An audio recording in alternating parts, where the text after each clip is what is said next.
Becoming customer-centric. I want to invite each of you to join me and the entire Rasa team on a great adventure. We are launching a new initiative within our culture, and I challenge you to join me if you dare. I have a question for you. Do you think your team or your apartment community or your management company or your whatever organization it is that you're leading, do you think you are delivering, or do you believe rather that you are a customer-centric organization or team? Do you think you and your team deliver an outstanding customer experience? Hey, I want you to give me your feedback down below. And if you say yes, we do deliver an outstanding customer experience, then I challenge you to test that theory and think again. Do you know that there's a distinguishable difference between customer service and the customer experience? Are you aware of that? According to Darren Hardy, and I believe him, as a reminder, Darren is the former editor and publisher of Success Magazine, and he's interviewed hundreds of some of the world's greatest successful people on the planet. Darren says 80% of businesses believe they already deliver superior customer service, but a pitifully poor, only 8% of customers agree with that. The disconnect is that customer service does not equal the customer experience. We do not become customer-centric just by saying we are. The customer is the judge of that, not us. 71% of customers have left for poor customer experiences. But 99% of the time, businesses are unaware. Blissful ignorance means we don't know what we don't know.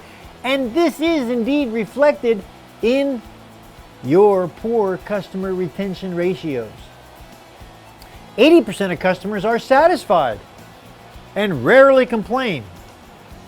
They just disappear.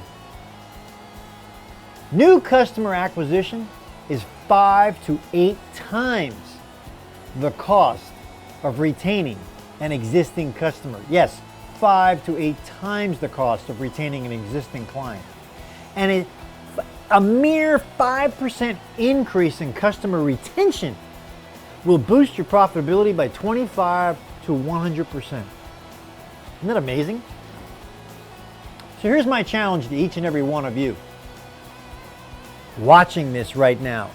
Will you join me and the entire Rasa team as we travel down this road over the next 16 weeks of changing the way every single person thinks within our organization, on our team, throughout the entire company? And I challenge you for your organization and your team, it's this thing called the total customer experience, and becoming fully immersed in becoming more and more customer-centric in contrast to self-centric. Customer-centric is the way of doing business with your customer in a way that provides a positive customer experience before and after the sale in order to drive repeat business, customer loyalty, and continued and/or increased profitability. And a customer-centric company is much more than just offering goods and services. For example, both Zappos and American Prime are awesome examples of customer-centric organizations that have spent years of creating a culture around the customer and their needs.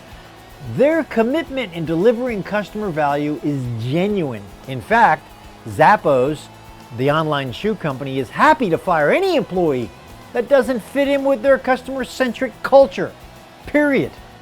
eConsultancy recently asked, what's the most important characteristic in order to establish a truly digital narrative culture within your organization? And the answer to that question, and leading all the responses with a 58% win, was to be a customer-centric organization. However, executing a customer-centric strategy does not happen overnight.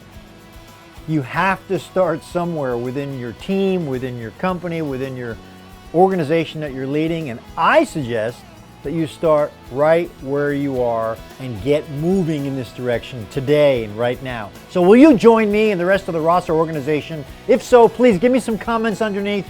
Let's get started next week, and you know what I'm going to say, make some great choices this week. Bye-bye.